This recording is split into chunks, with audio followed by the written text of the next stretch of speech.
Welcome to a Drop Tent Media Production. The Porcupine with Adam Nutter.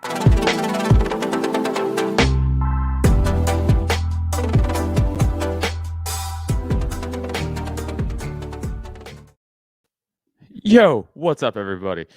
Welcome. As you all fucking know, this is the Porcupine. Another random night, another random fucking time, because I don't want to drive to the studio. It's a lot, and my wife yells at me if I've got too much. So I'm here. I'm home. I'm home, chilling at the home studio, which is just the spare room in my fucking house. But we're all here. We're gonna have a good time together. Real quick, just get some plugs out of the way for me. Again, at Adam Nutter for all the social media.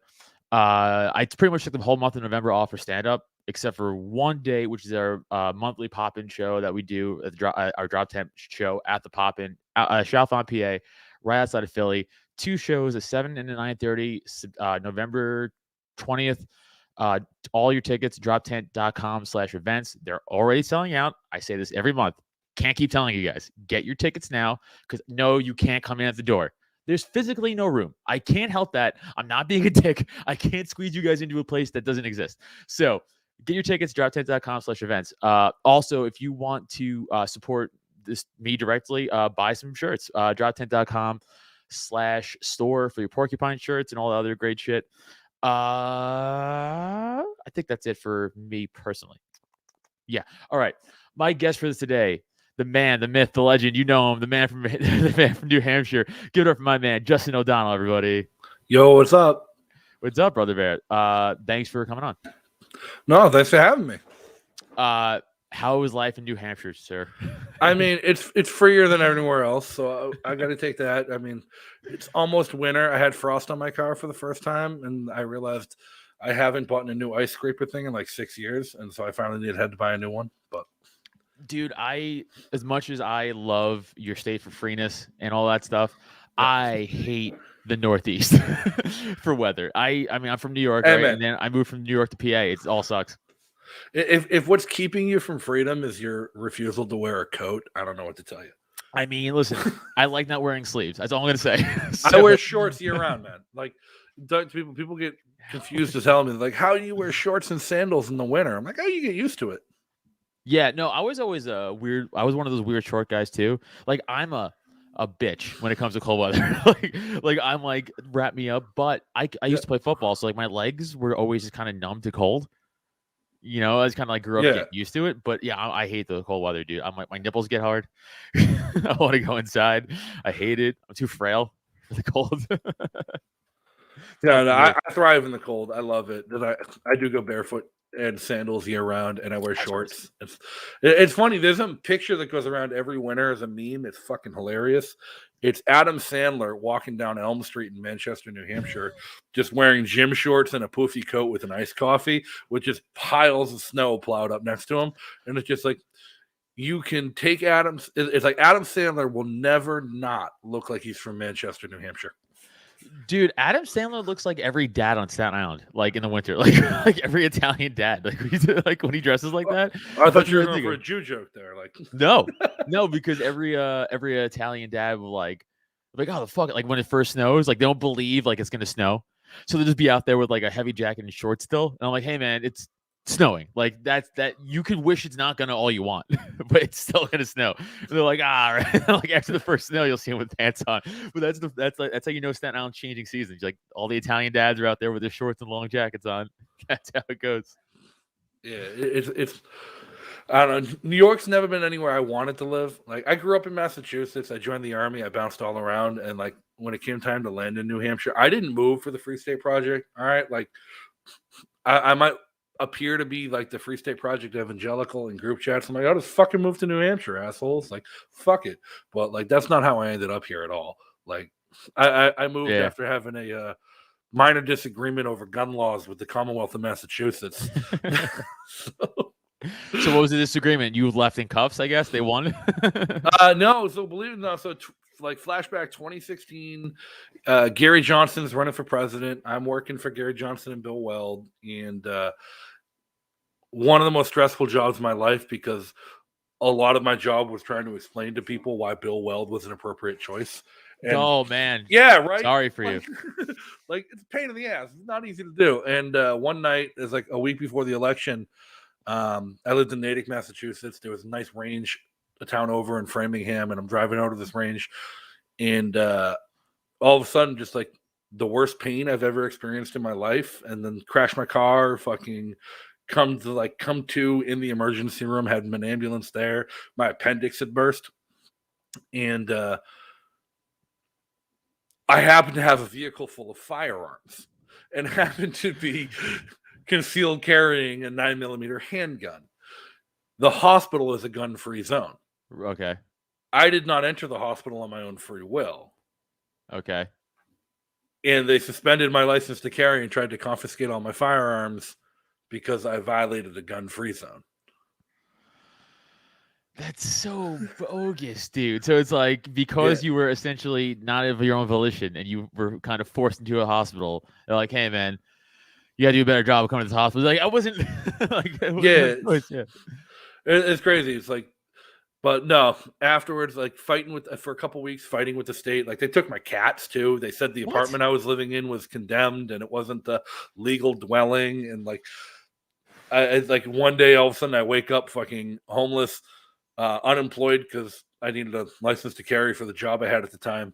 And they took my cats. I'm like, what the flying fuck? After fighting with the state of Massachusetts and talking to a couple lawyers, one lawyer finally is like, just give me an inventory of all the guns they took.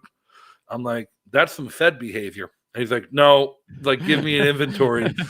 I give him the list of guns. He emails me back. He's like, just move to New Hampshire. It's going to be cheaper to replace them than to get the back. Wow. Jesus. So were they asking for thousands and thousands and thousands of dollars for how many, a handful of guns? He said, like, he told me, he's like, you got a straight up case. You'll win this case. No problem. It's going to cost 30-40 grand to fight it in court. Whoa, fuck that, dude. Move. Yeah. Move all day. See, again, as awesome as the idea of New Hampshire is and the free state thing is, like, they tweeted out something kind of dicky the other day. I think it was them. It might have been their actual Twitter account. Fuck. They were like, oh, just move here. Like, stop. It's like, hey, it's not that easy just to fucking move to New Hampshire, guy. Like, you know what I'm saying? Okay, so I'm a comic, right? And I do this. I could live kind of anywhere. It doesn't really matter for me, you know, as long as you could travel and like whatever. But like, my wife's a teacher. So she's supposed to be like, all right, I'm going to fucking bounce and leave all my job to maybe get a job in New Hampshire at my field and at my equal salary. It's like, you know, asking, and then, okay, let's say we have family that's sick and you have to, we don't, but let's say we did. You know, like there's so many variables for so many people. So for them to be like, just fucking move here. It's kind of like a very Marie Antoinette, like let them have cake attitude. Yep. It's like, we're free. It's like, yeah, we know. We're trying to fucking all be a team here, you fucking dick. You know, and like, it was a very cunty thing. But like, I do like the idea of like people migrating there. I think it would be a great white pill to a lot of the country if a handful, and I say a handful, I mean like, you know, thousands people, you know, go to New Hampshire. But again, I guess my question to you is like, where the fuck does that come into play of like, you know, like how can we? Is it possible? And you do it. Like, oddly enough, I just did a show tonight for the Free State Project, one of the other shows that I run. And what we were talking about the whole time was like the infrastructure that the FSP has created, and not the FSP, the corporate entity, like the Free State Project, the Free Staters, the people who are already here, the people who moved early, and the shit they've done to make it easier for people to move. Like, because last night, Granite State Progress and the New Hampshire Democrats did a webinar where they were talking about how awful the Free State Project is, how the Free State Project is destroying New Hampshire and libertarians are taking over and slashing government services, and it's awful. And started going on. And there's a clip I got from their webinar. I cut it where the woman is saying, and they've made it way too easy for their people to move here. They've set up job boards to help people find work. They own real estate companies that are helping people find employment. When somebody says they're going to move, they get a whole bunch of Free Staters to go help them unpack and move in, and then bring them to a potluck dinner where they get to meet their neighbors. Dude, they're complaining about having friends and a social structure to help each other. That's wild, dude. That's because it's not theirs. Right. That's kind of, see, man, I guess that gatekeeping shit is literally no matter where you go, no matter what field you're in, no matter where you lean politically, there's just gatekeepers, dude. And like, they are truly like the evilest amongst people. Like I mean, besides like, you know, murderers, I mean, like as people who aren't like, actually committing evil crimes. They're like the people that are like, no, we don't want to grow. We don't want to better our community because you might be a threat to our social club. Kind of like what's going on in the LP right now. Kind of the same thing. It's like a social club to them. They don't really give a shit. Right. They just want to be cool with their boys. Yeah, I mean, there's gatekeeping to protect your principles and protect the ideology that you're representing, and then there's gatekeeping to protect your position of power within a nonsensical hierarchy. Like the Libertarian Party gatekeeping is asinine. It's utter bullshit because it's fucking tiny people fighting over no power. Yeah. Like I don't know how else to put it. Like the people who are fighting over so little power are small and insignificant in the grand scheme of things, and they're not affecting real world change. They're not making the world more free in their lifetime. They're not building community bonds, or else they wouldn't fucking fight so harshly to maintain control of a social club. Yeah, not to make this like a whole Mises Caucus thing, but like that was a funny thing I noticed because again I'm a Mises guy, but like.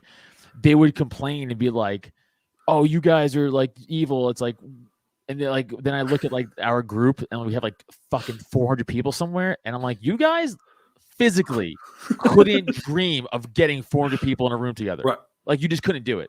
But like, I'm not even talking about for like we're doing comedy shows for 300 fucking Mises people, and not even Mises people, just people who are like-minded, like they're all cool as fuck. And I'm like, oh, you're just jealous. It's just jealousy. Like that's what it is. Like you guys are just jealous that we built this community, and you don't have like you can never get 400 again like-minded people of yourselves in a room and agree and like as strongly as we do. And again, you could argue on principle and all that shit alone. I'm not even arguing that. I'm saying that you can't deny passion. Yeah, I know it's crazy. So the Libertarian National Committee is having their December meeting in Boston, the weekend of December 4th, and they're hosting like an end of year holiday bash / fundraiser. Tickets are $150 a pop to go to this fundraiser with the LNC at a fancy swancy hotel in Boston. And I said in a group chat earlier, I'm like, why don't one of you Mises people in Boston or Massachusetts organize just like a $25 ticket, just have a bomb ass party right outside of Boston or in Boston and compete with them and have a better time and raise more money? Oh, I will bet my life on it. my life on it that we would 100% out recruit them, out have a good time, out sponsor them for sure. There's no, of course. Yeah. We should. And I mean, give us all an excuse to drive down to Boston to tell the LNC how much we fucking hate them and have something to do afterwards. Well, that was fucking Rothberty and Party at her place. I'm down. We're down. But that was the thing with like we had obviously the PA convention this year. Yep. Right. Yeah. And wow, I felt like 5 years ago. That's how much has happened since then and now. I felt like it happened 5 years ago. And we threw a Mises bash party. You know, after. It was not co-running at the same time any of the state functions, even though they lied and said it was not. I was there, so you're lying. I could tell you for a fact it wasn't. But like we had like so many more people there than they had at their after parties, and we threw comedy, we did karaoke, all this stuff. It was a good time. They were like, oh, they're trying to run a competing fucking venue. I go, you guys are literally jealous that we're having fun and you're not invited. And they just make up lies about it on top of it. Well, I know in New Hampshire, when we had the New Hampshire convention, a bunch of the Mises kids organized just a lunch. Like, not while any business was being done. They just like didn't want to get the boxed lunch that the convention committee had organized. So they all went to a local restaurant that is owned by a Free Stater and a Libertarian who's a member of the Libertarian Party, not associated with the Mises Caucus himself, but they went to patronize his restaurant, and like 80% of the convention attendees went to their thing instead of staying for the lunch panel moderated by Nick Sarwark. Oh, you mean no one wanted to see Nick talk? It's wild. No. It's crazy. He's so interesting, though. He's so cool. He's the coolest guy I know. And the coolest thing he ever did was tell somebody to eat a dick. Really was. He's a dude. I mean, he's a guy like that. I just blocked on Twitter because like he's only gets attention because we give it to him. And then once you block him, it goes away, and like he loses power, and it's like, oh, I'm not going to engage with you anymore. Like I saw him personally at he's giving me shit on Twitter before. He's calling me, he talks shit, and I saw him a few times in person, and I want to go up and like, I was like, is it worth me starting shit with him right now? You know, it's like, it's really kind of not, because I'm just gonna come off as a bully, and then you know what I'm saying, it's like it's gonna look bad for us. So I just was like, whatever, I just let it go. Hey, like I try not to be an asshole to people in public when like, unless it's like really called for. Like some people will tell you, like I can be one of the biggest assholes there is on Twitter. Like I keep a folder of screenshots of people that have blocked me on Twitter, and I call it the trophy case. Like it includes Meghan McCain, AOC. Like yeah, like it's a point of pride when I've pissed off a sitting senator enough that they block me. But like in real life, I try my best to like, until somebody like pushes me over an edge, not to do anything. I cut Nick Sarwark off on the bridge yesterday because I saw him driving in front of me. Not that like I was just like, fuck this guy. Dude, those little micro things are what I live for. I wish I could just be like, fuck this guy, just cut him off, no turn signal. Yeah, like boom, like I have to look out this window and see his house and his cars. Like, ugh. Yeah, he's gross. He's such a fucking plant. You'll never convince me he's not. You'll never fucking convince me he's such a fed. I wouldn't go so far as everyone was trying to say he was in charge of the New Hampshire coup and that he was the brain behind the whole thing. And I just come down and tell him, like, listen, I hate the guy. I can't stand working with him. Like, I worked with him for years. And honestly, we had a really good working relationship when he lived in Phoenix. And like, I only had to see him at meetings and talk to him on the phone. I didn't have to see him at the grocery store. Like, it was a great working relationship. It wasn't until he moved in down the street from me. I'm like, you're an intolerable human being. But like, unless he lives on your block. Yeah. But like, I'll never say he's incompetent. And the New Hampshire coup was just so incompetently done. Like, I read those, but I'm like, there's no way a lawyer would have signed off on what they did. And he prides himself on being a lawyer. Okay, so let me ask you. I know this is like old hat now. It's been talked about, but whatever. I mean, it's still kind of interesting, obviously. So if you don't think it was, because I did, I thought it was him, right? It made sense. Yeah. I mean, at least you could understand why it makes sense, right? Yeah. So okay, so a bunch of us thought it was him. Who do you think it was? Or allegedly, possibly. I don't want to get fucking sued. I think I know exactly who it is, and it won't do any good to out him because he's a behind the scenes kind of a guy. Like, he's never been a big guy, but I do remember, like, after I'd moved to New Hampshire and started to get involved in LPNH, he was very, very upset that Daryl Perry was in charge, because before Daryl married Jackie, he was like based and awesome and did shit like endorsing secession, and then he married Jackie and got woke and turned left. But this person was very upset that the radicals were in charge of LPNH and tried to recruit me to join their new organization and launch a coup to replace LPNH in 2017.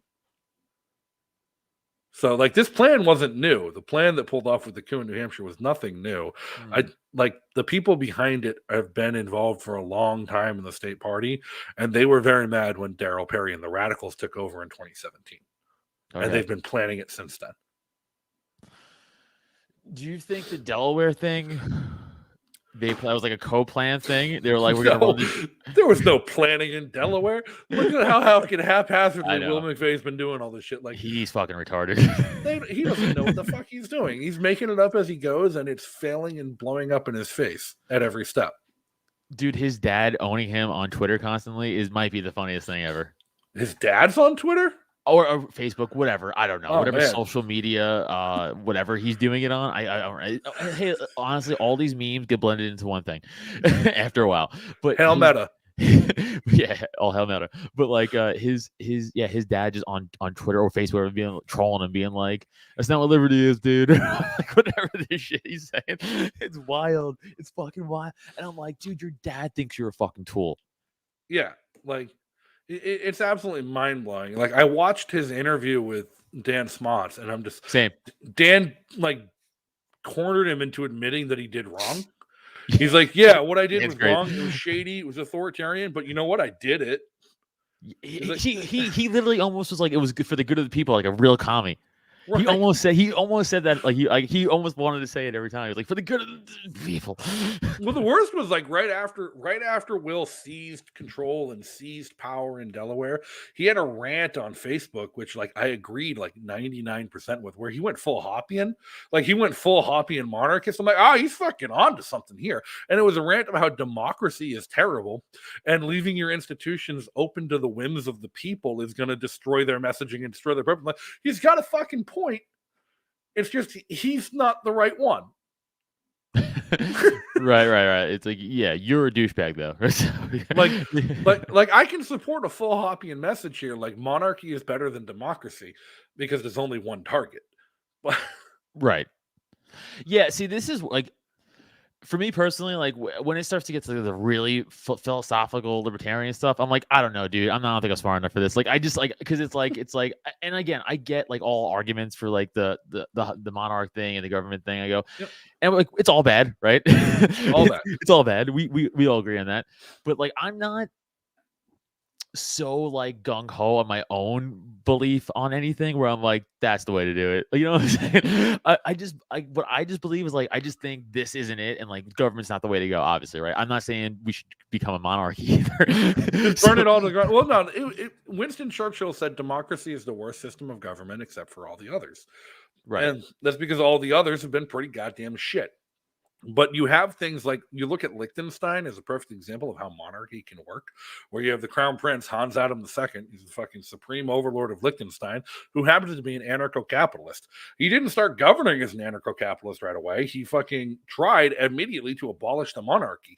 Like, he assumed the throne. He's like, I don't fucking want this. Abolish the monarchy. They held a referendum, and people were like, nah, you're cool. We want you in charge. He's like, motherfucker. And so he passed a constitution that includes the right to secession. Any street or neighborhood in Liechtenstein can declare themselves independent. That's pretty cool. Time. Like, and citizens can veto anything. And it's like he just retained veto power. Like, and people are like, yeah, that's fine. Like, cool, do what you want. We'll let you know if we're mad. And he governs as a libertarian. He cites Ron Paul as one of his biggest influences, and he's the ultimate sovereign of a fucking one of the wealthiest countries in Europe. Dude, Liechtenstein rules. Yeah, I mean, I knew obviously of Liechtenstein. I knew that like they were very wealthy. I didn't know the whole anarcho-capitalist ruler thing. I didn't know any of that. I just knew they were well off, and I assumed it had to do with something with like they probably see. This is again, when you hear places like that exist, you're like, okay, well, for sure they're probably doing something super right that no one else is willing to do. And of course, it's that. Of course, that's the answer. You know, it's like, oh, so you mean just let the people do what they want? Oh, and it works. Got it. And see, this is okay. So I also have like a problem arguing a lot of times, like our philosophy, because like I'll just get mad. I'll be like, no, you're fucking retarded. You don't know what you're talking. I'll just go down that road of like a troll and bullying. Then okay, so like. I get lost a lot on like so if I said to somebody, right, I'm like, well, Liechtenstein, and I just listed A through Z like you just did. They'd come back and be like, well, our military is big and stuff. I go, I don't know, man. Yeah, I guess. You know, there's something to that, and there's something like libertarians fail to recognize is like libertarians often want to debate political philosophy in a vacuum of like our ideals. Like, what if we just imposed our ideals on the United States? Okay, the world is not a vacuum. There are outside forces and outside players in the world. One of the reasons why the United States military budget is so high, and one of the reasons the United States spends so much on military expenditures, it has nothing to do with the war on terror. It was a problem for our budget and a problem for taxes and everything well before 2001. It's because of the United Nations Convention of the Law of the Sea, which after World War II, when the United Nations was formed, one of the first true international treaties and impositions of international law was the United Nations Convention on the Law of the Sea. There's 184 member nation states in the United Nations. 183 of them are signatories to this international law. The only one that's not is the United States. The United States adheres to the treaty as a matter of international custom, but doesn't recognize it as international law. However, there's a clause in the Convention on the Law of the Sea that says the United States Navy is the enforcement agent for the law of the sea. Every other state's navy can only enforce their territorial waters and their extrajudicial economic claims waters, and they can only police flags that are police ships that are flagged under their own nation's flag. The United States Navy has the right to stop anybody traveling on the open ocean for inspection and to police, and is responsible for policing all tradeways for international trade and everything. And people, if you want to look up the history of piracy, piracy didn't cease to be a problem on a global scale until about 1940s. World War II kind of ended piracy because there was a massive naval war. There was no room for piracy when like the only ships on the open ocean were under military guard. After World War II, the United States Navy started patrolling every international trade route and stopping piracy from happening. And that was at the behest of the United Nations. The United States foots the bill for this. Every other country prospers as a result of it because they don't have to protect their trade. So all these other countries that can afford their social welfare programs, their universal education and universal health care, they don't have to pay for their own defense of their own economy. Never mind their own military defense against potential aggressors like Russia or Islamic states. They don't have to pay for protection of their own trade economy from natural threats such as piracy on the open sea. That's wild because we also are technically Germany's and like Japan's also like military. I mean, not really, but all, you know what I'm saying? Like that was like part of the World War II thing. It was like hey, you guys cease to exist as a military. Yeah, so Japan adopted a constitutional amendment after World War II that says they are prohibited from having a military with offensive capability. Right. They have the JDF, right? The Japanese Defense Force, whatever the fuck. Only a defensive force. The fine line between a defensive Godzilla. Force and I mean, an they need that. Force, he's a real threat. Right. But the fine line between an offensive and defensive force is really blurry. Of course. It's just a matter of deployment and what you tell them to do. And you saw how blurry that got when Trump went to NATO and said, pay your fair fucking share. We're not picking up the bill anymore for your national defense. And all the European countries are like, oh no, we can't afford this. What the hell? South Korea and Japan are like, okay, how much do you need us to pay? And South Korea and Japan just ratcheted up their military. South Korea ratcheted up their military. Like, how much do you need? It's like, at this point, it's like 20 years ago, South Korea wouldn't have stood a chance against the North Korean invasion without U.S. assistance. Right. Now they very well might. Very well. Like, they just fucking did it. But, like, that's because they were already primed and ready to do it because they hadn't actually been relying on the U.S. the whole time. They had been abusing the U.S. the whole time for technology and development and training to the point where it came time for them to stand on their own, and they were equipped and funded and ready to go. Hey, listen, Trump made some good points in office. Like, that was one of them for sure. Right. like, you know, like that was, I mean, I remember, again, even before I was super into politics, I was like, why are we just policing the world? Like, no one else could do this job. Like, I mean, even a quarter of the shit. And then, of course, you realize more and more when you get older, like, oh, how much is behind the scenes and backhanded and involved. But like, it's so obvious, even for the layman who's not into politics. You just look at that and you go, okay, so we just have how many bases across the? Oh, okay, why? Like, has Germany been kicking shit lately? Have they been starting some shit? Like, you know, the fact that we have bases in like Western Europe is psychotic. Like, it's. I mean, it makes sense if you actually look at how the United Nations is structured. And that really is a big problem that people don't want to recognize. People don't want to talk about. It's the United Nations, because like a lot of the problems with our military spending has nothing to do with U.S. law or U.S. like what the U.S. is doing for its own national defense. It's how the United Nations is structured. The United Nations was built to be the police of the world. That's how they were supposed to do. Right.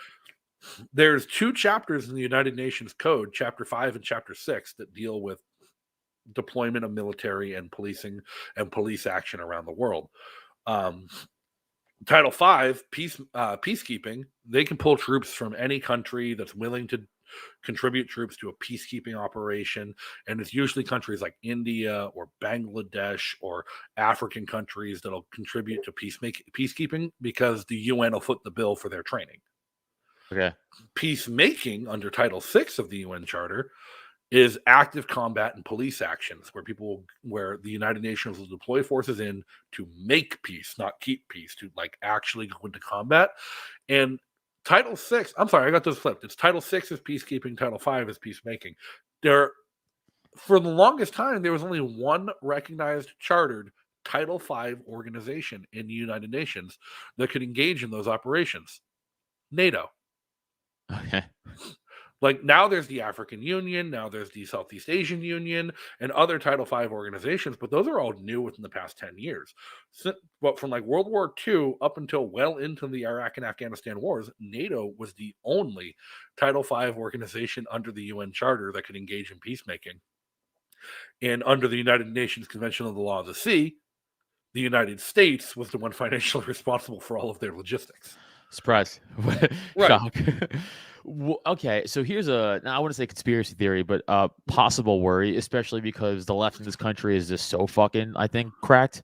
Like, as in left-leaning people. Like, maybe far left-leaning, are so fucking cracked. And especially when you hear things like racism is a pandemic in the country, which fucking, by the way, we might be the least racist country on the planet. We might be one of the least racist countries on the planet comparatively to other places. Right. Like, I always say this. I go, oh, we're racist. Go to India and become a millionaire. Good luck. But that happens here. You'll have to win. You'll have to win that Slumdog Game Show. Yeah, and I'm dumb, so I'm gonna be in the slums. I ain't getting out. My point, like you can't, like, the chances of you going to, for real, like you, Justin, or me, Adam Nutter, going to Bollywood and becoming a successful Bollywood actor is literally zero. But how many Indian actors can I name? I can name at least 5, which I know is a lot. It's not a lot, but it's more than you can name for white Bollywood actors. So, that's more than I can't even name 5. Hey, roll with it. I can name at least 5. Hey, it wasn't until last year that I learned that Nikki Haley wasn't white, that she was Indian. I thought she was white. Yeah, no. I learned last year that Nikki Haley is not only not white, she is Indian. And like somebody showed me a picture of her, like a family portrait, and like not even like white mom, like no, full-blooded fucking Indian. She like no. And Nikki's not even her real name. Nikki is a fucking nickname. Her real name is like Nimrata Nikki Haley. Nikki is a nickname because in Punjabi, Nikki means little one. Interesting. I didn't know any of that. Wow. Right. And I was sitting here thinking like, oh shit, we're gonna get stuck with Nikki Haley. I'm not like, Nikki Haley might win the election because she's not white. She's in the UN. See, that's my point. So like she was. So like that's my point. Is like I hate. I'm not saying racism doesn't exist. Of course it does. Like it exists everywhere. I'm just saying this bullshit. Like it's a national pandemic. Fuck you. No, it's not. Like, it's just not. So like that's my original point. So we're hearing all that shit, right? You think there would ever be at least an attempt for the far left politicians to try to pull the UN, like actual UN military in the country? Like we need to patrol these streets because they're crazy for racism. Military? Who's the UN military? I'm sorry. Hold on. I mean the guys with the blue helmets who aren't Americans. Like they wouldn't last 20 minutes. I mean, like we kill them, but like but no, I'm that's saying, the do you crazy think part. they would try? Do you think they would try that shit ever? Have you ever heard of the siege of Jadetville? No, okay. Jadetville is a small village in Central Africa in what was formerly known as Rhodesia. Okay. And after the fall of Rhodesia, the big civil wars there, determining like which communist was going to take over. An Irish peacekeeping company, the Blue Hats, got deployed to go keep the peace and monitor in Jadetville. And they ended up getting pinned down and got into an open engagement that lasted a couple of days with French Foreign Legion, Rhodesian mercenaries, and African National Congress communist mercenaries, because a Belgian oil company was very mad that they were set up where they wanted to drill for oil. So a Belgian oil company paid a bunch of mercenaries to go fuck with the peacekeepers. They were in a super defensible position, and like it was a bad attack. They were never going to get there anyways. Wait, hold on. Before you finish this, because I'm a little lost in the story. Yeah. So there were 3 different forces fighting each other. No. The French Foreign Legion, Rhodesian mercenaries, and African black communists all together. And they had like 5,000 guys versus 120 Irish peacekeepers. Why were the French Foreign Legion fighting with communists? The French Foreign Legion fight for whoever writes the paycheck. Oh, right. They're mercenaries. I'm sorry. Yeah. I forgot that. Continue. Yeah. Totally forgot. Sorry. Yeah. And at one point, the United Nations tried to send reinforcements to them. They tried to send a brigade of Indian soldiers to go reinforce this Irish company. That brigade made it 2 miles before being nearly wiped out by 40 Rhodesian mercenaries. That's pretty pathetic. Yeah. Oh, we fucked their shit up. Like, we got bug boys who are sitting there like Yeah. jerking off at night at the idea of the UN sending troops into their neighborhoods. Dude, honestly, by the way, I don't even own a gun because I can't, because I have a weed license in PA, so I can't physically own a firearm. I dream of that. I can't even participate. But that's a crazy fantasy. It'd be cool. So it'd be like Red Dawn. It's so cool. Yeah. Right. The reason the Japanese didn't invade California after Honolulu is because they knew that was a fucked bad idea, and they had one of the strongest militaries on the planet. Yeah. Yeah, it's funny. Every time you hear more and more about like the true history behind like the whole World War II and Pearl Harbor thing, how like how Japan like straight up declared war on us, and like we pretended like we didn't know, and that's why like all of our great ships weren't in the heart. It's like all this shit, like what, like like because I believe the story goes that Japan sent 2 ambassadors to DC personally to physically declare war on us, and we pretended like we couldn't find like a translate because like we FDR wanted to be in the war, but the people didn't, right? We all know that. So like they were like, oh, no one here speaks Japanese. We don't know what you guys want. Hold on. And they waited like 3 days. But by that time, Pearl Harbor already happened. And they're like, this is such a shock to us. We had no idea. They're like, we sent 2. We told you. Like, what the fuck are you talking about? And we're like, what? No way. So like all that shit comes into play, and like it's wild history. Yeah, I think the Japanese even on the first torpedoes launched at Pearl Harbor, they had attached the medals of friendship that FDR had given the ambassadors to the torpedoes. like it's like, oh, like the Japanese were making memes before the internet was a thing. Dude, fuck FDR, fuck that war. Jesus Christ. That's a fun triggering the right wing population is if you go, I can make an argument we didn't have to fight World War II. People are like, what? But like, another one is we didn't have to drop the bombs. That's a real trigger for the right wing. They're like, whoa, we saved lives. I'm like, did we? Probably. Well, I mean, it's funny because like we saved lives by incinerating thousands of innocent lives. Yeah, no, it's I hate the whataboutism and like revisionist history. It's like, well, what if we didn't do this? What if we didn't do that? Like, sure, Japan was ready to surrender, but like, well, they did technically.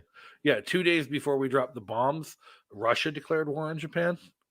Yeah. And if Japan had surrendered to us, it would have started a war with Russia because Russia had invaded Japan. Russia wanted to invade Japan specifically to grab territory. Right. And Patton wanted to invade Russia through Germany. He's like, fuck it, keep going. And like there's the argument that bombing Hiroshima and Nagasaki wasn't so much to force the Japanese to surrender as it was to force the Russians to stop advancing. Yeah, I mean, I guess there really is you really don't know for sure, right? Because the argument also goes like we wanted to show our dick, right? Our dick size, like look what we got. That was another argument. The other argument, which I think is that's the shut up Russia point, is like show your dick, you got this big dick. Oh well, I guess yeah. And by doing that, what you did was you started an arms race that arguably led to the greatest period of peace and prosperity in human history. Like the nuclear arms race that came out of World War II and nuclear proliferation did more to end war. Right. Like there hasn't been a truly catastrophic global war since a nuke was dropped. Because now anybody who could prosecute a total war has a nuke. Right. Well, that's what's another fun thing is like when we talk about like secession from the state, like states seceding, and like, well, what about the nukes?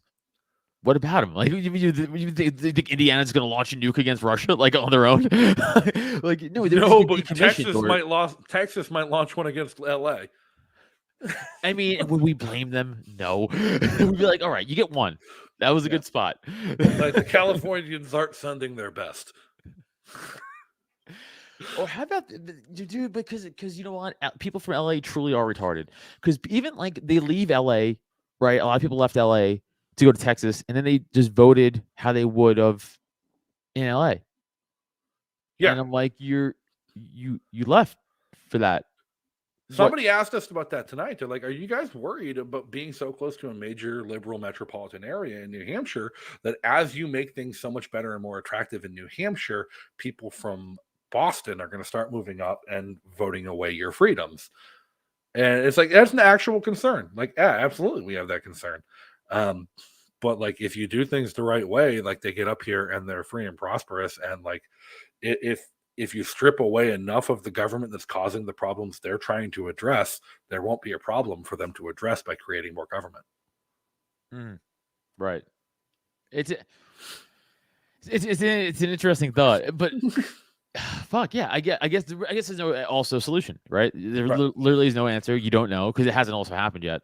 It's not like you guys have succeeded into the free state that we all want it to be. So we truly don't know if a bunch of Bostonites are gonna be like, fucking, this is a good yard or whatever the fuck. You guys have shitty accents, but like, you know what I'm saying?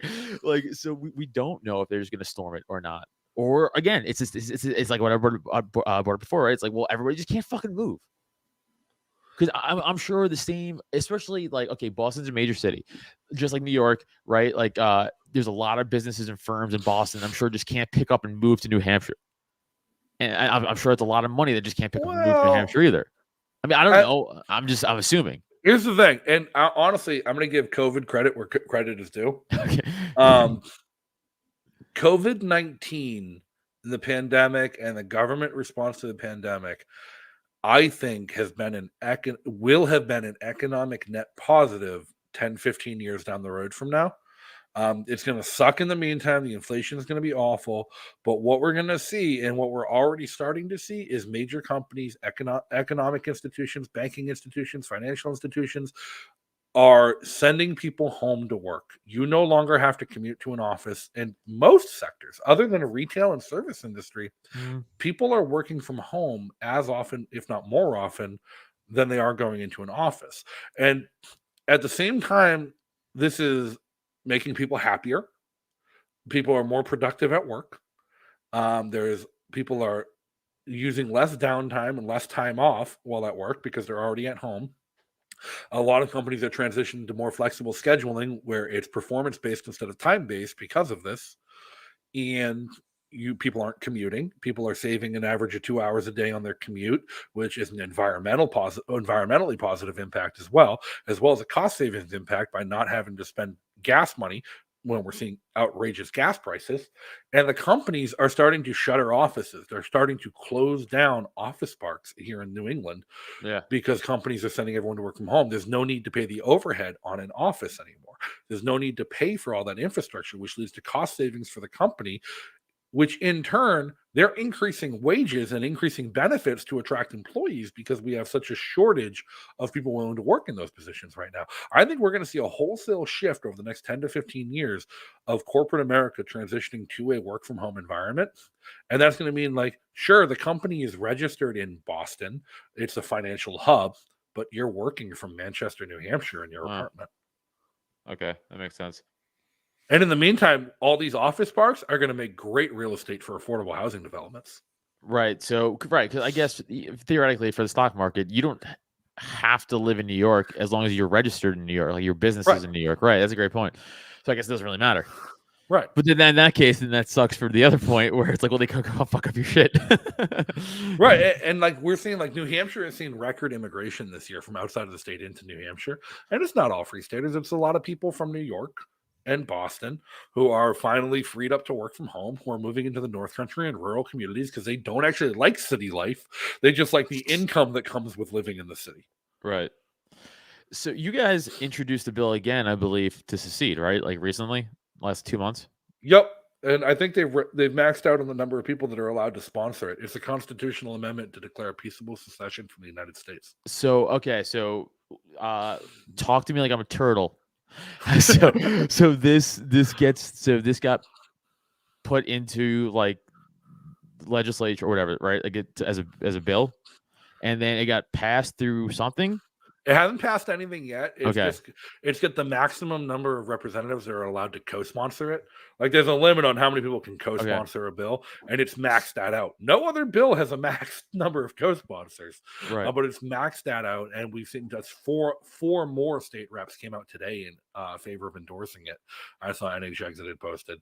But it's seen huge upswing in support. It's honestly mind-blowing. And if like a year ago you told me it would have popular support, I'd have laughed at you and told you, no way. I'm like, we're doing this to start a conversation. Now I'm like, this might pass the fucking house. Like, so if it so this is what I'm trying to build this up here. So if it passes the House, then I don't think what? it passes the Senate. Okay, let's say it does. So it doesn't go to the governor because it's a constitutional amendment. It wouldn't go to the governor, so the governor wouldn't be able to veto it. It would go directly to the ballot, and the next statewide election, it would be a ballot question that would need 2/3 to pass. Whoa! So you think it has a real shot at passing the House? Yeah, I don't think it stands a chance of passing the Senate Because it's going to cause too much of a fucking civil war. Yeah, I don't think it would cause a civil war at all. Like, here's the thing: like, the United States government does not want to go to war in the United States because the United States government is not going to want to use military force to take something that it then has to rebuild to govern. But I don't believe that because that's what we do. Like that's what I'm saying. Like okay, because like That's what we do elsewhere when it's not like. Here's the thing: we lost the Vietnam War not because we lost a single military engagement. We did not lose a single military engagement in Vietnam. Course. We lost military engagements in Afghanistan. There were some actual engagements where the United States military was pushed back because of numbers or terrain or other issues in Afghanistan, but we didn't lose a single engagement in Vietnam. The United States lost in Vietnam because of political pressure from back home, because it was a draft, because it wasn't volunteers going to fight, it was your neighbors going to fight. It was your school teachers being pulled out. It was your nurses and your doctors being drafted. And people had a tangible connection. There was nobody in the country who didn't know somebody who was drafted to go fight in Vietnam. Everyone cared. Everyone was involved. Afghanistan dragged on for 20 years because it was an all-volunteer army that was disconnected. People weren't being pulled out of school to be deployed to Afghanistan. They weren't being pulled out of their jobs. It was an all-volunteer professional army, and they all signed up for that. Okay, so World War II is a draft, but you think the mindset back then was like, this is like a true supervillain trying to take over the world. We have to stop him. It was definitely back then. It was plus look at the availability and readability of information at the time too. So World War II era, the only news people had access to was the newsreels that the government and the army put together to show at local theaters. Like, everybody was only inundated with propaganda that showed that we were the good guys. We were winning the good fight. Vietnam was the advent of modern mass media. And it was the advent of the 24-hour news cycle. Right. It was, everybody was seeing the other side of things. Interesting. It wasn't like go and find a newsreel from World War II that shows American troops committing atrocities. It doesn't exist. Yeah, no, you'll never see it. The army buried it. But there's CNN footage from Vietnam of American troops committing atrocities. Right. Do you honestly believe that American troops were totally innocent in World War II? No. There are a number of trials. There's a bunch of trials that are a matter of public record and are a matter of history, but they're just not taught and they weren't promoted, of U.S. troops being sentenced to life in prison for war crimes during World War II. I'm actually even surprised they even took that as like because of just the time itself. They probably been like, all right, it's fine. Just don't do it again. Right. I'm surprised they didn't do that. Going so far as like there was one after a camp was liberated from a unit from Italy that had made its way up into Germany. They literally lined up the German guards and the German patients because the camp wasn't just it wasn't a death camp, it was a work camp, and it also had a hospital on site for German military casualties. And one platoon of U.S. soldiers went in and dragged everyone out of the hospital and executed them one by one. And they were all charged with war crimes. I mean, I'm for killing the guard. Yeah, fuck them. Like these weren't the guards. These were just like frontline infantry troops that were like injured in combat. That's what I'm saying. That's kind of rough. I mean, that's like you can't. I mean, that's like this immoral. Yeah. At that point, you're killing. But that never made it into a newsreel. Yeah. That wouldn't be shown in the theaters of like, look what our boys are doing. Yeah. Right. They're just showing us fuck up Jerry because they're like. Whereas like Vietnam, Vietnam, that'd be on the 6 o'clock news with Jane Fonda. Right. She has you sitting on a Viet Cong tank or the fuck she's Yeah. doing. Yeah. All right. And So that's what we've seen. Even though we've had the 24-hour news cycle and we've had mass media for Afghanistan, it's still been like even after Chelsea Manning released footage of war crimes being committed, right. even after people's cell phone footage has been leaked of them committing war crimes, there's not been any major public backlash in Vietnam because everyone's disconnected. It's like, oh, those are the soldiers. They enlisted for that. It's not like those are my neighbors. They were drafted. Right. Okay. But so obviously we fought a civil war over a secession, which is what Lincoln didn't want. So that's why it's hard for me, especially the way the media is so in line with the left, like political left, and how they brainwash half this country into thinking that any other thought is wrong or evil or Nazi-ish. They would attack New Hampshire, the media, as a bunch of fucking right-wing bouge guys. That's what they would label you all. Everyone in New Hampshire they would label as a right-wing extremist. That's what would happen. So they you know would who the justify, biggest voice? Do you know who the biggest voice to come out in pro-secession is? It's a New Hampshire person. It's somebody from New Hampshire, and they did a podcast talking about it's time for a national divorce. It's time for a breakup. It's time to split up. It doesn't work anymore. It was Sarah Silverman. Oh, right. That's right. Yeah. But like, and she's as left as they can go. Right. But like, I just think the way that they cultivated the media and their thought, and again, their manipulation of half the population, it would be easy for the government to be like, oh, we're justified in killing they're not Americans anyway. Like they want to see, and you would have the country being like, they deserve to be shot. Just like how you had a good friend, I said this before, a good friend of mine who we grew up together 3 houses down in Staten Island, dude, like, really close. And then he just went far left. And then, we got to a thing about January 6th and how I'm like, that's a joke. And, and he's like, it's fucking the most here. And then he was like, oh, there should have been more Ashley Babbitts that day. That's what he said to me. Oof. So like, so they don't value life that they don't agree with. It's just the truth. So that's what I'm thinking. If you easily cultivate a bunch of people to be like, oh, fuck them, kill them. Who gives a shit? Let the military do what they have to do. They're not us. I can easily. That's what I'm saying. So you're I don't think you'd have the will from the military. I disagree with that too. No. Here's the thing: is like I think you're going to have a big divide in the military when it comes to like actually engaging in combat against Americans on American soil. There's going to be people in the military who pick up their rifle and walk across that fucking line. It's not going to be a majority. It's going to be enough because then all of a sudden battle lines are drawn across friendships, across families, across people you've trained and worked with, and the active duty military is going to schism. They will not have air superiority. They're not going to use fucking planes and drones for anything other than surveillance because they need that same infrastructure. They don't have the capability to move troops without highways. The same highways that they'd be fighting against be using. They do not have the ability to project force inwards without going into total destruction. It would be a ground war. And the moment you get into a ground war, the will of the infantry is what matters the most. And I've trained with the National Guard for 8 years. I'm not worried about the National Guard.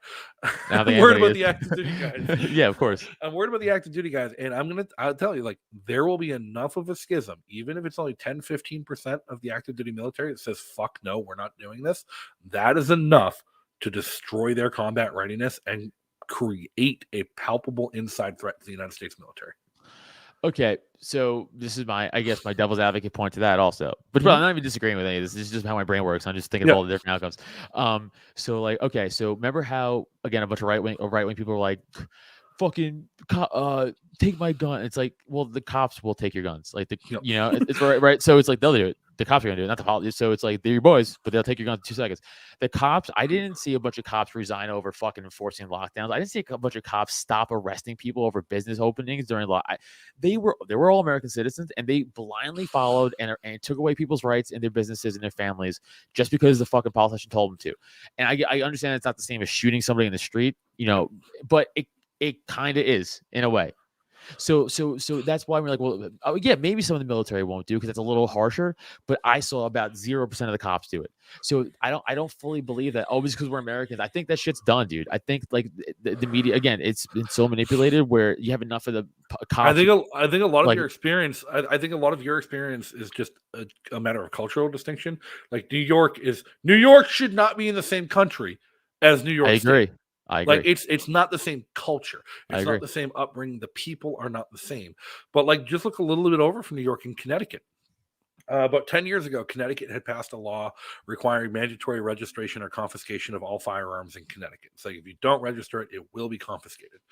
And then, like a couple months later, they had such mass non-compliance with the registration that they had a meeting of the state's emergency management agency, like, to go through plans. All right, it's time to confiscate guns. People didn't comply with the law. We need to take their guns and show them what's up. And they were going through the planning and drawing up plans. And an intern asked. An intern in the meeting says, "Who's going to confiscate the guns?" And the emergency management director is like, "The police." He's like, "My dad is the chief of police, and he's on the list of people that didn't register their guns." And then they dug into it, and it turns out 84% of the police in Connecticut refused to register their firearms and enforce the gun laws. Right, but so there are like certain townships and counties that the cop, the chief or sheriff or whatever the fuck is in there is like, nah, fuck this. We're not enforcing business closures. But like, okay, so I live in Bucks County, PA now, and our DA was like, I'm not enforcing a single closure. So if you arrest anybody, it's getting thrown out. So no one enforced it because the DA was like, fuck that. And a bunch of local police chiefs also were like, we're not fucking doing this, right? Which is cool, but how many would have? You know what I'm saying? Like, I only know the ones who said they wouldn't, but also that's only because they didn't have to, right? Number one. And number two, we don't know because it's hypothetical at that point because the DA already said no, we're good. So would have they? I don't know. You're never going to find out till you try, unfortunately. But like, New York is actually a good example. I think culture is shifting against government mandates, even in New York City. There was a guy who started a project. He was running around New York City. I know that guy. Putting up the signs, yeah. like, we don't discriminate. And he put up like somebody sent me his Instagram, and he's like, and he's sitting there with a bunch of New York beat cops who are walking around helping him put up the signs. Well, as a former NYPD officer myself, I could I could tell you, it's a lot of right leaning guys and girls in that department, for sure. But that being said, they also have families and they need the money. So will they lay down their badge and gun? I don't know.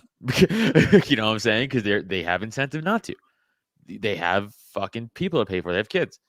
So how many now? Okay, so I know a lot. I still am friends with a lot of sanitation workers in New York City, right? Yep. They're just not picking up the garbage. They're just like, fuck this, because again, you're asking a bunch of blue collar majority right leaning guys, hey, you have to get this fucking thing, and they're like, nah. Right? Like personal friends of mine, they're like, no, we just stop going to work. Like, fuck them, make them fire us. And like, if you look at all the streets in New York right now, they're lined with garbage, and the media will be like, "Oh, it's because it's a sick. The people are sick." Or bullshit. It's bullshit. It's like the Southwest Airlines thing. Dude, I was that same weekend. I'm sorry to cut you off, but that same weekend, I was flying to Texas for the fucking all the comedy shit that the libertarian guys were doing, and I was flying American and Southwest. That was the same weekend. The Southwest was like, "No, we're not doing this shit." They said weather delays. I'm like, I'm going to the same fucking place. You liar. Well, no, so it's weird. So Southwest Airlines is the only airline still in operation that doesn't do hub and spoke. Like, if you fly like JetBlue from Atlanta to Dallas, that plane is going back to Atlanta. They're just going back and forth. That's their run. Southwest, the plane will go Chicago to DC to Atlanta, to Dallas, to Tacoma. They don't do hub and spoke like every other fucking airline does. So like, they can get away with saying weather because it might have been weather between Chicago and Detroit that delayed a plane that couldn't make its connections. Okay, but bullshit. Utter bullshit. Like, when it first came out, the first thing I did was text my brother because my brother's an air traffic controller. I'm like, yo, what's going on? He's like, it's fucking bullshit. It's like, I'm like, they're saying the air traffic controllers are walking out for vaccines. It's like, no, we're not. Like, he's like, we're just so short staffed. They approved everyone's exemption. One guy wrote down religion, and under the name of his church, he put the Union local. Like, they don't give a fuck in air traffic control. Well, dude, I just had Spike going on, and we were talking about the supply chain delay and stuff. And again, the media's like, oh, because people are sick and people died. And Spike was, of course, point was like, so you're telling me so many people drop dead of COVID that no one's at the docs. Like, that's how many people die. Like, he's like, what do you think it is? No, they're forcing people to fucking do something. They're like, fuck you, I'm not going then. Right? And that's of course what it is. But they're gonna say whatever it is not to tell the truth. So they're going with fucking weather, people are sick, people are dead, strikes that aren't, vaccine related or whatever the fuck. I'm like, you're just lying and you're not helping your cause because we're not dumb. Again, especially when you have family members and friends of people who are like, no, I work there. Like, again, I have sanitation friends who are like, no, that's not true. Whatever they're telling you isn't true. I'm telling you right now, that's not true. That's what it was to me. It's like, that's why I text my brother, because a bunch of libertarians. It's like Southwest Airlines says weather delays. Libertarians are like, there was a screenshot going around of somebody saying all the air traffic controllers are walking out because of the mandates, and like everyone in my air traffic control station quit. My brother works at that station, so I texted him like, dude, he's like, no, that's bullshit. And it's like, I followed up to call out libertarians who are saying, see, the air traffic controllers hate the mandates. I'm like, yeah, they hate the mandates, but it's not affecting them at all. Right. Like, everyone hates the mandates. The Southwest Airlines pilots were the ones walking off the job because they didn't want the mandates. Right. Which is a much bigger deal.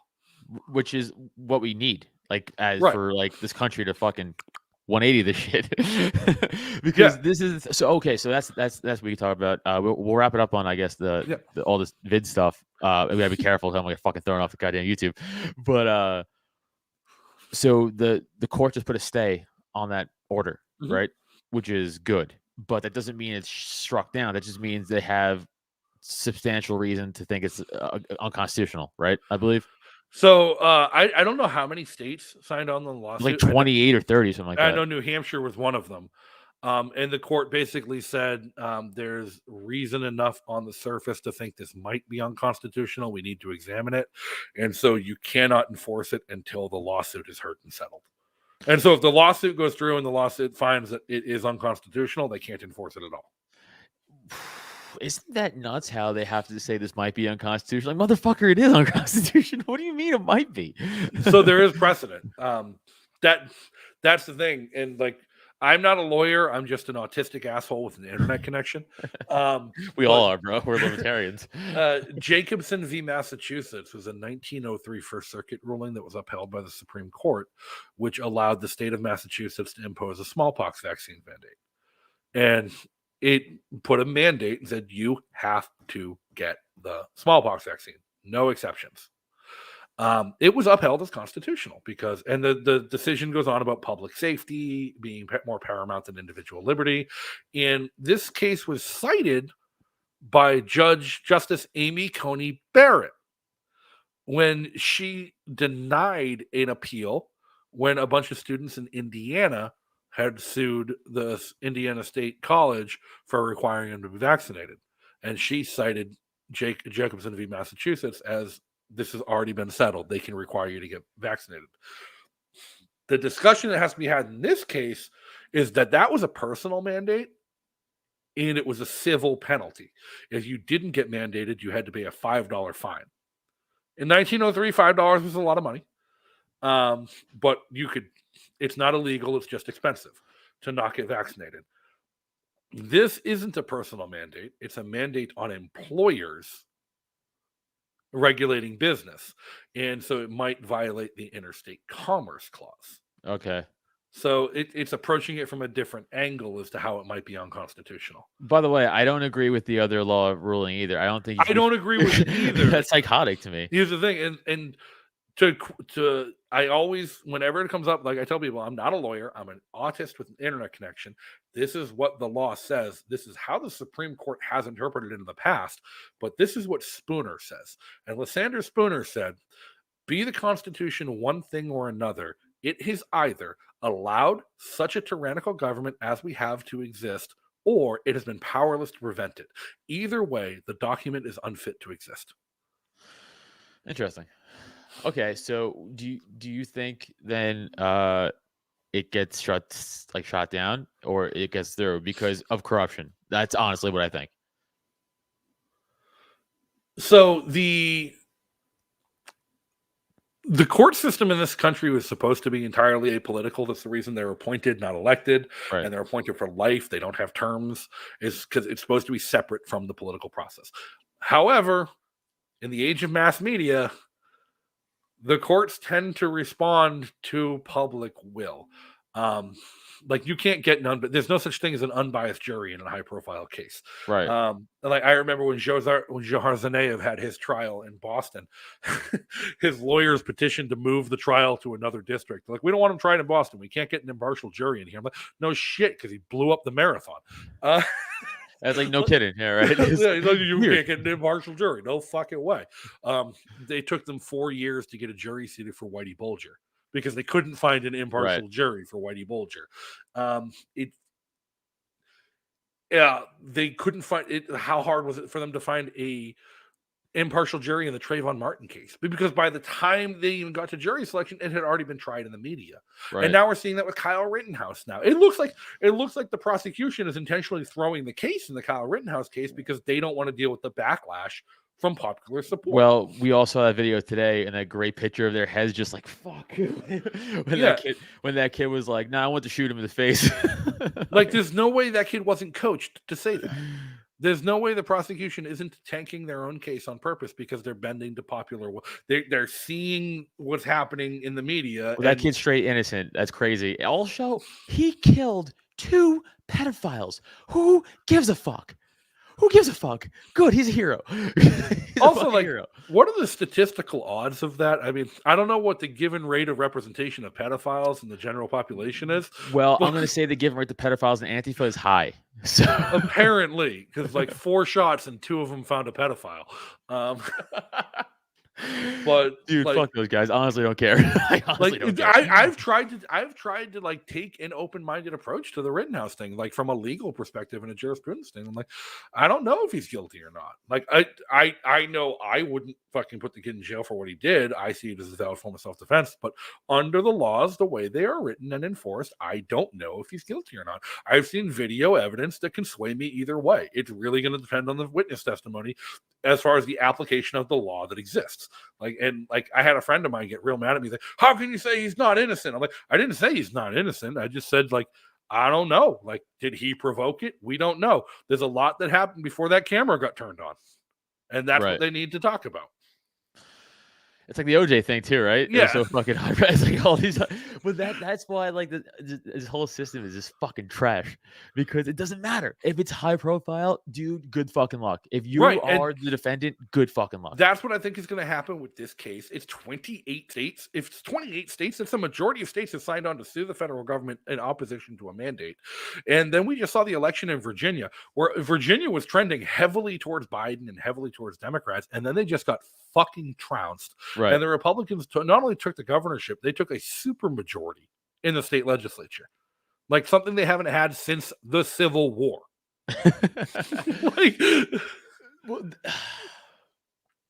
Yeah, I guess that's another thing with the Rittenhouse thing is like, again, the way the media is portraying it, right? Is they're already saying like innocent victim, shot. Like they're already framing it because they know he's gonna get off probably. So they're already framing it to like, let's cause some civil unrest because the fucking crazy right just killing people in the street. Like that's what they're going for. I feel it. I feel it in the air. Yeah, it's mind blowing. But I think these courts are going to strike down the OSHA mandate just because they're reading the writing on the wall. Dude, man, I fucking hope. I mean, it's again, it doesn't really affect me. I mean, it does kind of because I can't go to New York and do comedy, but like, so it does a little bit. But like, I just feel like my wife she's a teacher. She wasn't forced to get the shot. She didn't. She was against it. She admittingly now regret she got it. She got the J&J one. She just panicked, I think, and she regrets it. Yeah, my mom called me yesterday and she's like, should I get the vaccine? I'm like, you're a fucking nurse. Why don't you tell me? And she's like, you're the smartest person I know. I'm like, that's terrifying. Like, you should quit. I'm like, you're a nurse and you work in education. Like, Like you gotta like to be fair, like she was going through nursing school when I was in high school, and I was in AP Anatomy and Physiology while she was taking Anatomy and Physiology in college, and I tutored her. But like so like since the, like anything like and I've worked in the medical field on the other side, underwriting and analytics for a couple of years. So she calls me for medical advice. I'm like, you're the fucking nurse. Like That's funny. Yeah. You're like, I don't know, like wash it this way. Like you're giving her medical advice. You're like, shouldn't you be giving me? Yeah, dude. I mean, I just, I don't know. I don't see us healing as like I don't see this country just all of a sudden turning around the corner and be like, oh, you know what, we're cool again. Like I just keep seeing it going down this path of like further and further and further and further division, and I don't know where we're gonna go. I hope it doesn't get violent at any point, but like I wouldn't be shocked if it did. You know, at one point down the future, like real violent. I don't know. Again, don't want that, but who the fuck knows the way everything's starting. So where I guess we can end it on this. Where do you think we'll be in 2024 coming the election? Where do you think this country's at? man, it's gonna be wild because like I think Trump's gonna run for re-election, and that primary is gonna be wild to watch. I don't know that he wins. I don't know that he wins the primary because like I think the Republican Party is like seeing, okay, we need to like get a grip on things again. But like I think you're gonna see somebody like a Nikki Haley, like a fucking what's her face out in South Dakota. How about DeSantis? I think he's stepping up. But like, God, I fucking hate that guy.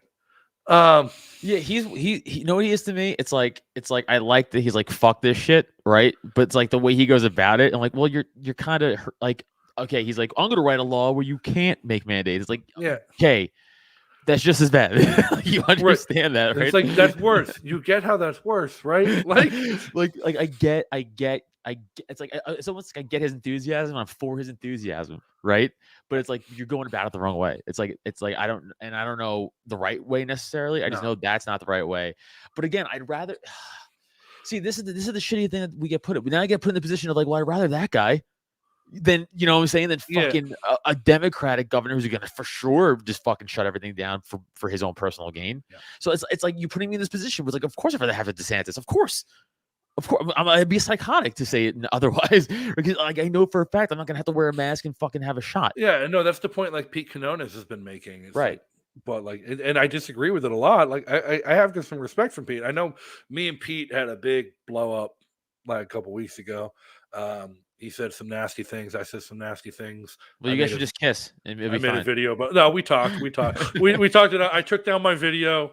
We talked it out. Like we hashed that things up, and then he promptly got kicked off of Twitter. Yeah, true. He did. But like that's the whole point. Like I disagree with it, but it's like we can't be playing defense anymore. Is his whole point. It's like it's time we stop playing defense. I was at our Bucks County Libertarian meeting tonight, and we were talking about just like the school board meetings, and like I was like, hey, I was like, guys, listen, this is just my opinion, and this is what I've been doing, and I was like, you guys could do it or not, but I was like, we have to stop acting nice. Like I'm not saying go out there and just start choking out school board people. Obviously that'd be awesome, but like don't do that. You know what I'm saying? Like it'll be so funny, but don't do that. But like I'm just like this whole thing. Like, okay, so one of the guys at our meeting tonight was like, I spoke to my school board, which is mostly Republican, which is what bothers me even more about this whole thing. And he's like, hey, all the face mask bullshit. Like we all know it doesn't do it. Like what are we doing? And her response was, well, other school districts are doing it. There's a video I'm gonna send you. If I can find it. I don't know if he's tweeting it. A friend of mine from the seacoast in New Hampshire, his son went to go speak at the school board meeting. His 13-year-old son, and gets up there, and he's just like, "Fuck all of you! Like I've had 3 brain surgeries. Like I have difficulty breathing as it is, and you tell me I have to wear a mask. It makes it hard for me to breathe. I can't focus. I'm falling behind in school because I can't fucking concentrate and focus with this mask because it makes it difficult for me to breathe because I've had fucking brain surgeries. Every one of you needs to resign." I'm like, that's awesome. Like 13-year-old kid. Like, so my whole point tonight was I was like, tell these people, and I'm really serious. Like, to go fuck themselves. Like, to call them out for what they are, be like, oh, you're legitimate trash as a human being. I hope you fucking die. Like, just tell them make them feel like shit, because they don't deserve to walk around and be like, oh, I'm just doing this. I don't know. No. That's done. I'm over that. I'm over now. I'm on the attack. I'm like, no. Fuck you. You're actually evil. Like, you're ruining this fucking country. You're part of the fucking problem. Like, you need to go. Like, whatever that means to you, you gotta get the fuck out of here, though. Like, I'm done with this fucking, like, we gotta play civil. No, we don't, because they're not. When they're actively taking away our fucking freedoms and our rights and our jobs, why should we play civil? That's done. That time's over. There's no more time. I don't know if Masha is still in the chat, but when Masha was telling me a story once, she went to a school board meeting in Boston, and she wearing a Ted Kaczynski shirt, carrying a sign that says "Tyrants have addresses." And the school nurse or health director or something comes up to her to tell her it was inappropriate, and she just spent like 15 minutes dressing the woman down for being fat. She's like, "Fuck you! You're a fat piece of shit and setting a bad example for kids." Like, I hope I hope your family gets hurt. No. See, fucking here we go. Unleash your inner honey badger. Yeah, I agree, dude. That's what I'm saying. Like, and that's what I'm saying. Make fun of their appearance. I don't care. There's no level I'm not willing to especially I'm a comic, so all day I'll roast the fuck out of these people. Like, that's easy for me. Like, I'll start, oh, you're fat? Easy. I'll just destroy you about how you're fat. Oh, you're ugly? No problem. I'll destroy you for how ugly you are. Oh, you're fucking this? No, I got it. Like, I'll just, because like, you're not gonna outwit me. You're not gonna hurt my feelings. I know I'm better and quicker than you are. So my whole thing is start making these people feel like shit, make them feel like who they are, garbage human beings. Because all these fucking Republicans who were supposed to fight for the Constitution, who let the lockdowns happen, who let the mandates happen, who let them mask your fucking children, who let them fucking potentially put other shit into your children. Fuck these people. They're not your fucking friends. They're not there for your fucking benefit. They're not there for their rights. Tell them what they are. They are garbage and they should know so. That's it. Yep. That's my point. We can't do that. I love it. Perfect. Fuck you. Fuck your family. Fuck you. Fuck the horse you rode in on. Justin, brother, tell everybody where they can find you. Your great podcast that I was on at one point. Tell everybody. Yeah, you can follow me on Twitter at O'Donnell4NH. It's a holdover from back from when I thought running for office could fix things. I'm not going to get rid of it because they gave me a blue check mark and it lets me be mean to people and get away with it. But also check out my show, O'Donnell for Liberty, here on YouTube, over on Odyssey. Everybody should be over on Odyssey. I don't care what you're doing. I gotta build a thing over there. I gotta build a profile. YouTube is dumb. They keep censoring me. They keep demonetizing videos. Go over to Odyssey. Odyssey's great. Odyssey's run by libertarians. It's not even focused on libertarians. It's just run by libertarians. It's content all over the map there. There's gaming. There's art. There's fucking politics. The White House has a channel on Odyssey. Wow. But like, yeah, get your content over on Odyssey. Follow me over on Odyssey. It's at O'Donnell for Liberty over there as well. And or check out my website, O'Donnell4Liberty.com. It should be up now. I don't know. I was fighting with WordPress last night. It wasn't really working. But bookmark that. You can find my show on Spotify. That website will have links to find my show on Spotify, Apple Podcast, everywhere. Awesome. Again, you guys know where to follow me. Go get your tickets for the Pop-In Show, drop10.com/events, November 20th, 2 shows, 7 o'clock, 9:30 show. I'm hosting the 9:30 show, if that means anything to you guys. I might do time on the 7 o'clock show, but no guarantees. I'm definitely going to host the 9:30 show, so coming out. Again, it's the only show I'm doing this November. December and on, I'll pick it up, but November I took off. And again, like, subscribe, all that shit. Check out my other podcast, Cult of Us. Go to the store, buy merch, drop10.com/store, all that great shit. Justin, you're the fucking man. Thanks for doing this. Everybody will be back next week or soon. I don't know. I don't have a schedule anymore. Fuck you guys. We'll figure it out. Peace. Thanks for listening. Find Adam on social media, Twitter and IG at Adam Nutter, or Facebook and TikTok at Adam Nutter Comedy. And for podcasts and merch, check out www.droptent.com. Don't forget to rate, review, and subscribe so you never miss an episode.